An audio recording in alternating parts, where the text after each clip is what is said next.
UDF സർക്കാരിന്റെ വമ്പൻ ഹിറ്റായ പ്രിയദർശിനി സൗജന്യ യാത്ര മുന്നോട്ട് പോയിക്കൊണ്ടിരിക്കുന്നു. ഇതിന്റെ കൂടെ പുതുതായിട്ട് ഒരു പദ്ധതി കൂടി അവതരിപ്പിച്ചിരിക്കുകയാണ്, പിങ്ക് ബസ്.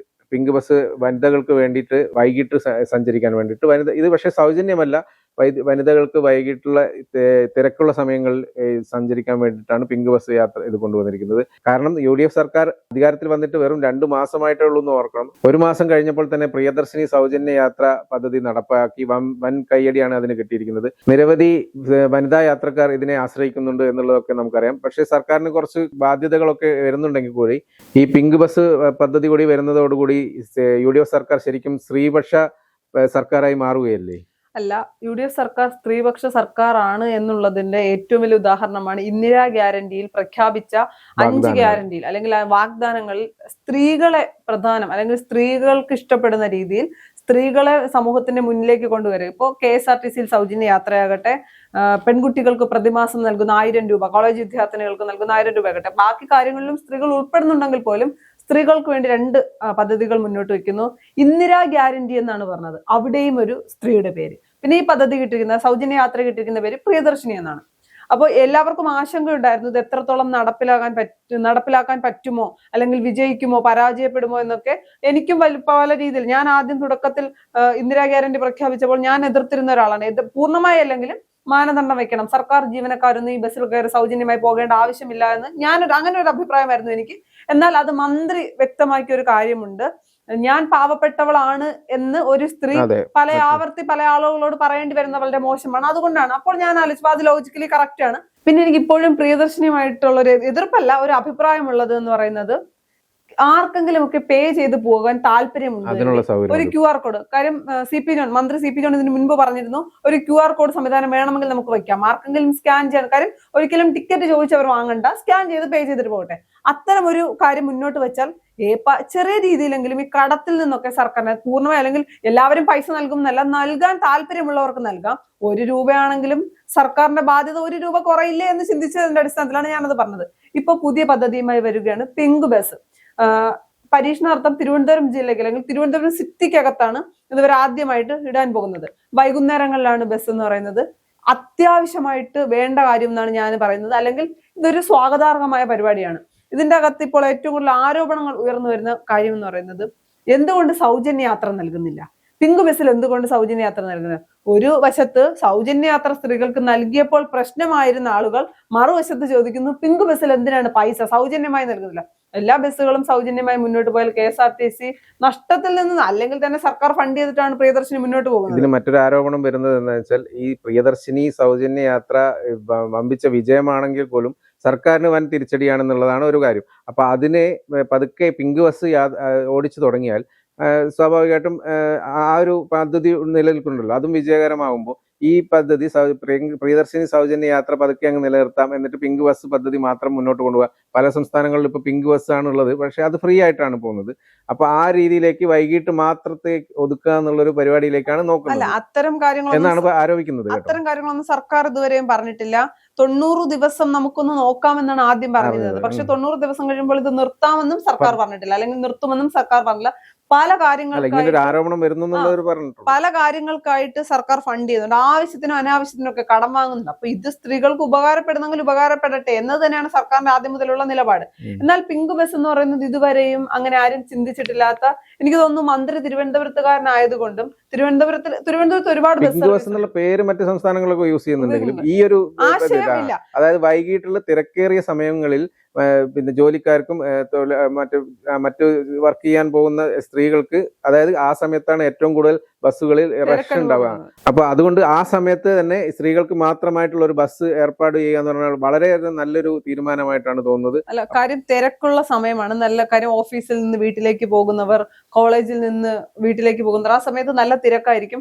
ആ ഒരു സാഹചര്യത്തിൽ ഒരു തട്ടലോ മുട്ടലോ, ഇപ്പൊ എല്ലാവരും തട്ടുന്ന ആളുകളാണെന്ന് ഞാൻ പറയുന്നില്ല, മനഃപൂർവ്വം തട്ടുന്നു എന്നും പറയുന്നില്ല, എന്നാൽ പോലും പുരുഷന്മാരെ തട്ടലോ മുട്ടലോ ഉണ്ടാകുമ്പോൾ പല ആളുകൾ എടുക്കുന്ന ഒരു ആറ്റിറ്റ്യൂഡ് ഉണ്ട്, തിരക്കായതുകൊണ്ട് തട്ടിയതല്ലേ. നമ്മൾ പ്രതികരിക്കാൻ ശ്രമിച്ചാൽ പോലും തിരക്കായതുകൊണ്ട് തട്ടിയതല്ല, അങ്ങനെ പറഞ്ഞ് ന്യായീകരിക്കുന്ന ഒരുപാട് പേരുണ്ട്. ചിലപ്പോൾ മനഃപൂർവ്വം ചെയ്തതാകില്ല, എന്നാൽ പോലും നമുക്കൊരു കംഫർട്ട് ഇല്ല അല്ലെങ്കിൽ ഡിസ്കംഫർട്ട് തോന്നുന്നു നമ്മൾ തിരിഞ്ഞു നിന്ന് പറയുകയാണെങ്കിൽ പറയും തിരക്കായതുകൊണ്ടല്ലേ എന്ന് ചോദിക്കുന്ന ഒരു രീതിയുണ്ട്.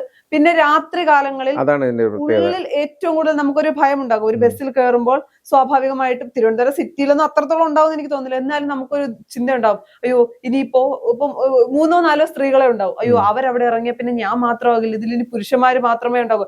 പക്ഷെ ഈ പുരുഷന്മാരും ഒന്നും ചെയ്യുമെന്നല്ല, നമ്മുടെ സംസ്ഥാനം അല്ലെ നമ്മുടെ രാജ്യത്തിന്റെ രീതികളും നിയമവ്യവസ്ഥയൊക്കെ അറിയാവുന്നത് കൊണ്ട് തന്നെ ട്രെയിനിൽ വെച്ച് പോലും പീഡിപ്പിക്കപ്പെടുന്ന പെൺകുട്ടികളുള്ള ഒരു രാജ്യമാണ്. അപ്പൊ അതുകൊണ്ട് നമുക്കൊരു ഭയമാണ്, എല്ലാവരും ഇറങ്ങിക്കഴിഞ്ഞാൽ പിന്നെ പ്രത്യേകിച്ച് ഡ്രൈവറും കണ്ടക്ടറും കൂടി ഒരു മെയിലാണെങ്കിൽ നമുക്കുള്ളിലൊരു സമയം ഇരുട്ടുന്നു, അല്ലെങ്കിൽ ഇനി ഈ വണ്ടി പോകുന്നത് ഒറ്റപ്പെട്ട സ്ഥലങ്ങളിലൂടെയൊക്കെയാണ് ഈ വണ്ടി പോകുന്നത്, നമ്മൾ സ്വാഭാവികമായിട്ട് ഒരു ടെൻഷൻ നമുക്ക് പിങ്ക് ബസിന്റെ ഒരു പ്രത്യേകത വനിതാ ഡ്രൈവറും കണ്ടക്ടറും വനിത തന്നെ ആയിരിക്കും എന്നാണ് അറിയാൻ കഴിയുന്നത്. ഇത് മാത്രമല്ല, ഈ ഇപ്പൊ രാത്രി തിരുവനന്തപുരത്താണല്ലോ ഇപ്പൊ ആദ്യം തുടങ്ങുന്നത്. അപ്പൊ ഈ രാത്രി സമയങ്ങളിൽ സിനിമ കഴിഞ്ഞ് ഇറങ്ങുന്നവർ, അല്ലെങ്കിൽ തിരുവനന്തപുരം റെയിൽവേ സ്റ്റേഷനിൽ വന്ന് ഇറങ്ങുന്നവർ, അല്ലെങ്കിൽ ബസ്സിന് വേണമെങ്കിലും മെയിൻ സെൻട്രൽ സ്റ്റേഷനിലെത്തി ഇറങ്ങുന്നവർക്ക് തൊട്ടടുത്തുള്ള പ്രദേശങ്ങളിലേക്ക് പോകാൻ 10:45 വരെ ആണ് ഈ രാത്രി സമയത്ത് സർവീസ് ഉണ്ടാവുക എന്നാണ് പറയുന്നത്. ഏറ്റവും പ്രധാനമായി പറയേണ്ടത് ഒന്ന് RCC മെഡിക്കൽ കോളേജ് കണക്ട് ചെയ്തിട്ടുള്ള ബസ്സാണ്. സാധാരണഗതിയിലുള്ള ബസ്സുകൾ തിരുവനന്തപുരത്ത് നിന്ന് മെഡിക്കൽ കോളേജ് RCC കണക്ട് ബസ്സുകൾ വളരെ കുറവാണ്. പ്രത്യേകിച്ച് രാത്രി അല്ലെങ്കിൽ വൈകുന്നേരങ്ങളിലേക്ക് മെഡിക്കൽ കോളേജ് ഒരു ബസ് കിട്ടും, ഒരു ബുദ്ധിമുട്ടില്ല. പിന്നെ അവിടെ നിന്ന് RCCയിലേക്ക് പോകാൻ ഡയറക്റ്റ് ബസ്സുകൾ വളരെ കുറവാണ്. അപ്പോൾ തിരുവനന്തപുരത്ത് നിന്ന് അല്ലെങ്കിൽ ഈസ്റ്റ് ഫോർട്ടിൽ നിന്ന് കയറിയാൽ തമ്പാനൂർ RCC മെഡിക്കൽ കോളേജിലേക്കും ട്രെയിനിൽ വന്നിറങ്ങുന്നവർക്ക് പോകാൻ ഏറ്റവും എളുപ്പം എന്ന് പറയുന്നത് ഇത്തരം ബസ്സുകൾ ഉണ്ടെങ്കിൽ, പ്രത്യേകിച്ച് സ്ത്രീകളായിരിക്കും, കൂട്ടിരിപ്പിനൊക്കെ വരുന്ന ജോലി കഴിഞ്ഞിട്ട് വരുന്ന സ്ത്രീകളുണ്ട്. ടെക്നോ പാർക്ക് വരെ കഴക്കൂട്ടം വരെയാണ് ഇത് പറഞ്ഞിരിക്കുന്നത്. അപ്പോൾ ടെക്നോ പാർക്കിലെ ജീവനക്കാർക്കും ഇതൊരു ഉപകാരമായിരിക്കും. തിരക്ക് പിടിച്ച് അല്ലെങ്കിൽ തിരക്കുള്ള ബസ്സിലിടിച്ച് കയറും. ഇപ്പൊ സ്ത്രീകൾ മാത്രമാണെങ്കിൽ വലിയ രീതിയിലുള്ള പല രീതിയിലും സ്ത്രീകൾ മാത്രമാണെങ്കിൽ സംസാരങ്ങളും പ്രശ്നങ്ങളും ഉണ്ടാകും. എന്നിരുന്നാൽ പോലും മറ്റൊരു തരം ഫിസിക്കൽ ബുദ്ധിമുട്ടുകളൊന്നും ഉണ്ടാകില്ല, സ്ത്രീകൾക്ക് കംഫർട്ടായി പോകാനും പറ്റും. ഇതിന്റെ മറ്റൊരു വശം എന്താണെന്ന് വെച്ചാൽ, നമ്മൾ പ്രിയദർശിനി സൗജന്യ യാത്ര ആരംഭിച്ചപ്പോൾ ഏറ്റവും ഉണ്ടായ ഒരു പ്രതിസന്ധി എന്ന് പറഞ്ഞു കഴിഞ്ഞാൽ, അതിനൊരു തിരിച്ചടി എന്ന് പറഞ്ഞു കഴിഞ്ഞാൽ, അല്ലെങ്കിൽ ഒരു ആരോപണം എന്ന് പറയുന്നത് പ്രൈവറ്റ് ബസ്സുകളുടെ വൻ തിരിച്ചടി ഉണ്ടായെന്നാണ്. കാരണം പ്രൈവറ്റ് ബസ്സുകളിലെ കളക്ഷൻ കുറഞ്ഞു, ബസ്സുകൾ റൂട്ട് ഒന്നും ഓടാൻ പറ്റാത്ത അവസ്ഥയായി, അങ്ങനെയുള്ള ഒരു സംഭവമാണ് വന്നത്. അത് പ്രതിസന്ധിയിലാണ് എന്നുള്ള ഒരു കാര്യമാണ് വന്നത്.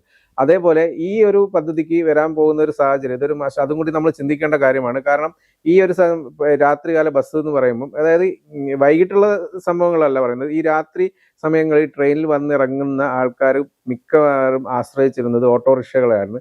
ആ ഓട്ടോറിക്ഷ തൊഴിലാളികളുടെ ഒരു തിരിച്ചടി അവർക്ക് ഉണ്ടാവും എന്ന് തോന്നുന്നു. കാരണം ഒരുപാട് ഓട്ടോറിക്ഷ, നമ്മൾ തിരുവനന്തപുരത്ത് പോയി കഴിഞ്ഞാൽ തന്നെ അറിയാം, ഒരു ട്രെയിൻ വന്ന് ഇറങ്ങിക്കഴിഞ്ഞാൽ നിരവധി ഓട്ടോയിലാണ് പോകുന്നത്. ലേറ്റ് ആകുമ്പോൾ ബസ്സുകളുടെ സർവീസ് നിർത്തി കഴിഞ്ഞാലുള്ള കാര്യമാണ് പറയുന്നത്. മറ്റൊരു കാര്യമുണ്ട്, ഇപ്പൊ എത്ര ഇപ്പൊ സ്റ്റാർട്ടിങ്ങിൽ തുടക്കം നമുക്ക് പറയാം, ഇനി അങ്ങോട്ട് എങ്ങനെയാണെന്ന് അറിയില്ല, തുടക്കത്തിൽ 1-2 ബസ്സൊക്കെ ഉണ്ടാകൂ, അതിനനുസരിച്ചൊന്നും പലരും നിൽക്കാനൊന്നും പോകുന്നില്ല.